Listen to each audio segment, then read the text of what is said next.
Hi everybody, my name is Bohush, speaking for Videoblocks. I'm here to show you how easy it is to find amazing content on Videoblocks.com. Then we're going to walk through having fun with Videoblocks media using Windows Movie Maker.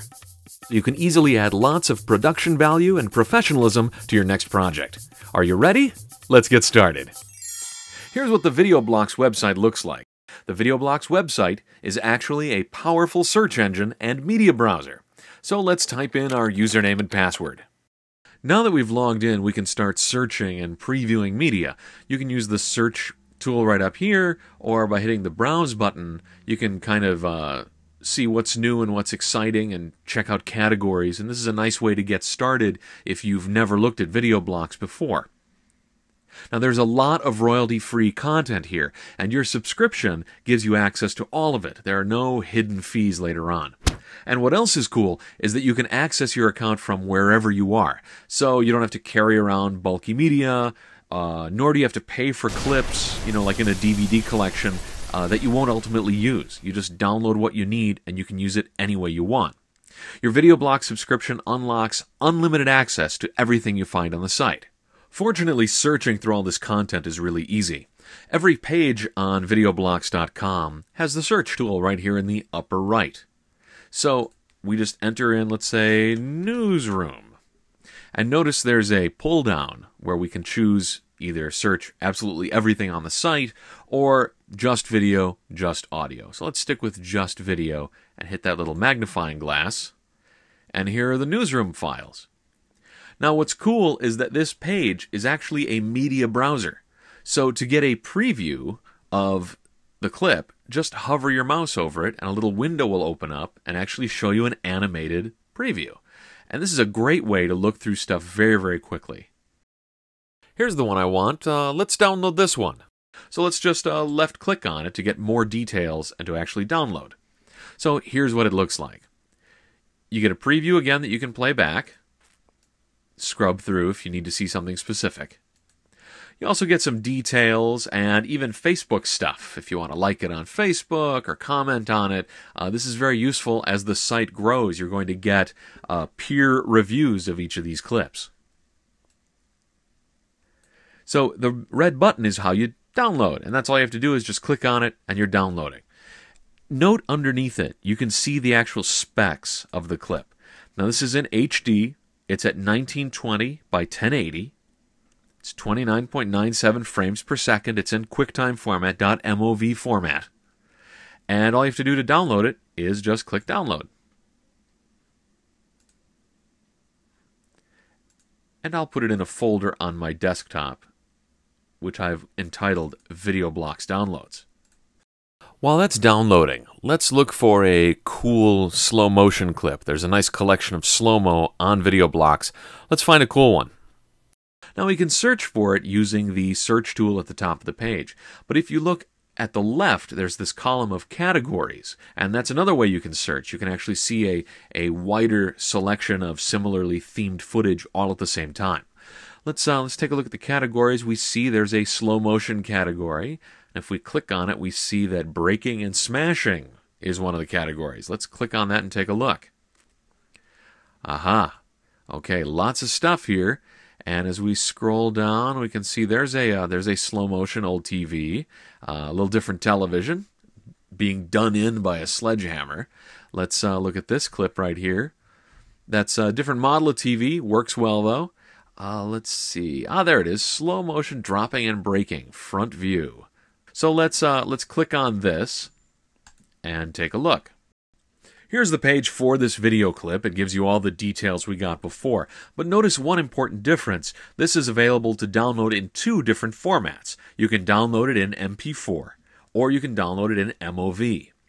Now the image size is the same. They're both full HD 1920 by 1080 video clips. The difference really is the file size.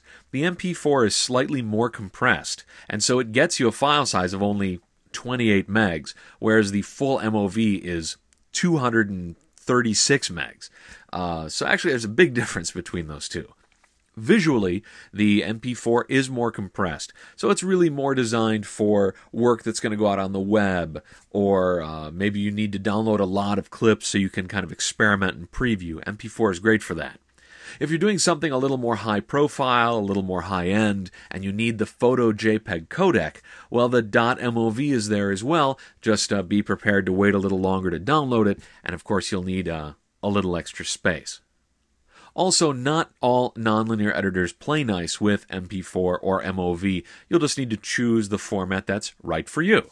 For our purposes, the MP4 is just great. So we're going to download it, and I want you to remember that it is full HD, 1920 by 1080. That's important to keep in mind if you're working at a different project size. We'll have an example of this a little bit later. So let's just click to download.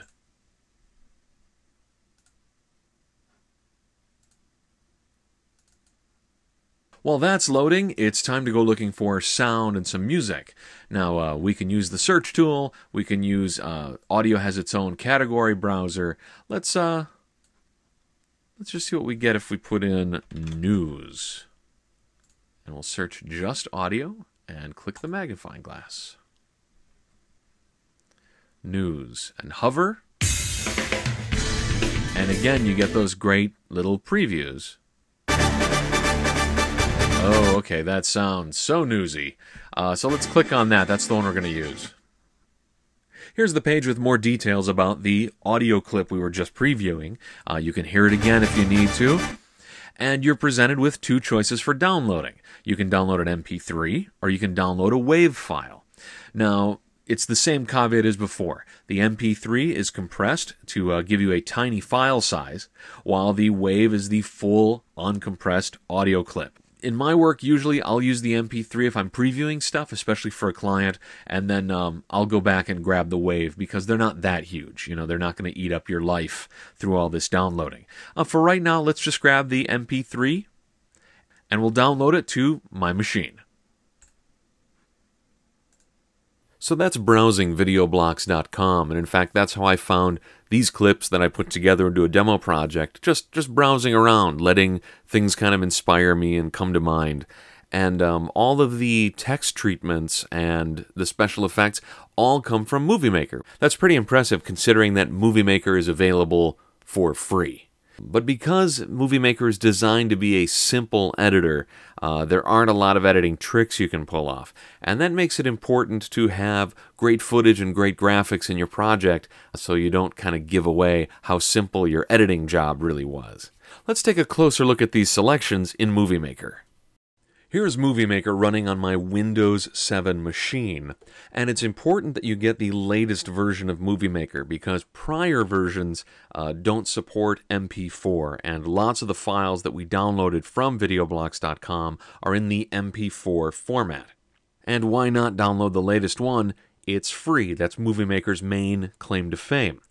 Movie Maker is also well known for being really simple. So it's you kind of think of it as being optimized for getting your video ideas together and then uploaded to Facebook, YouTube, the cloud, any of those kinds of places.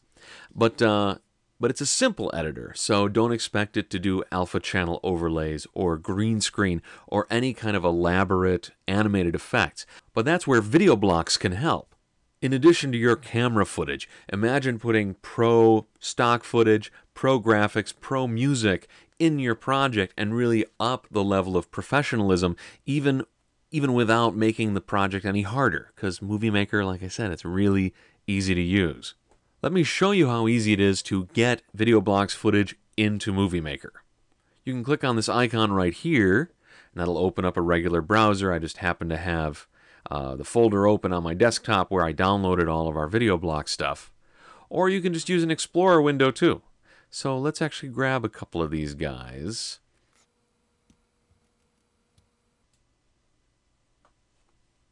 And just drag and drop it into this window. Okay, here's an animated background that you can get on Videoblocks. And as you see, it's a chalkboard. So just find a free font that looks kind of chalky and use Movie Maker's simple titling tool to just place it where you need it. There's your background, and it's a little better than just a simple, colored backdrop. Now here's another cool graphic. You could never create anything like this in Movie Maker, but now you can tell all of your Facebook friends to like your video, and that's just after downloading this simple video clip from Videoblocks. You're going to find lots of animated backgrounds on Videoblocks.com, and other special footage, like here's slow motion of a TV falling. You might not want to shoot this kind of thing yourself, and with Videoblocks, it's just a download away. There are tons of great special effects too, special visual effects. Like I'm dragging in this footage of a fire. Now this fire footage has an alpha channel built in, but like we said a moment ago, Movie Maker doesn't use alpha channels. That's kind of an overlay thing in more advanced editing software. But there's no reason you can't just use this as footage. It's fairly dramatic and pretty footage of a fire. The other reason why I pulled this clip into our video project is that it's in a different format. Those alpha channel images are usually in .mov format, which is a flavor of QuickTime. And Movie Maker doesn't always play nice. Like if I drag through, the performance is a little bit choppy. But once you render your finished project, you save it to your hard drive, that's going to smooth over those bumps. It's just you should know that if you run across a rough spot, it's probably because you downloaded an MOV file. And now these video blocks operate just like any other footage in Movie Maker. You can go to the Visual Effects tab and just browse special effects by hovering over them. So you can blur out stuff, you can play with color, and then of course animations, that's where all of our transitional effects are. All of these work on Videoblocks as well. So really you're just supercharging what you already know how to do with Movie Maker and make your projects look like they had quite a good budget. Let's output our project by just clicking Publish Movie, and you would choose which of these services you want to publish to. You can also select Save Movie, and you'll see there are these presets for saving the movie onto your hard drive to email it or make a DVD or just watch it later. If you look at the top of this list, you'll see that Movie Maker is able to sniff out the size of the clips that are in your project, and it'll recommend an output size for you. All of the clips we downloaded are 1080 clips, so it's recommending you make your project be 1080 as well. But you can always go smaller if you want to save space, so don't be afraid to render out a 1280 by 720 clip, or a DVD, which is even smaller than that. That was our quick look at supercharging your Movie Maker project with Videoblocks. Let's wrap things up. Thanks for watching our first look at using Videoblocks together with Windows Movie Maker. We've walked through the first steps you'll need to get started using Videoblocks. But for now, what's important to remember from this video is how easy and, kind of fun it is to browse on Videoblocks.com using the built-in media browser. You also learned about the choices that you have as far as file formats when you're downloading. Don't forget to download the latest version of Windows Movie Maker. You want to make sure you have MP4 support as well as other formats. When it's time to export your finished video, it'll look extra pro thanks to all of the media you downloaded from Videoblocks. Now that you've seen how easy it is to get Videoblocks footage and music into your project, here's the fun part. Just keep exploring the vast collections at Videoblocks.com. You can find the perfect piece to finish a project you're working on now, or get inspired when you're starting something new. Try searching for macro, slow motion, or time-lapse next time you're looking for something really unique to add to your next video masterpiece. And also, don't forget to check out content.videoblocks.com for more ideas on how to get creative with Videoblocks. My name is Bahush. Thanks for watching.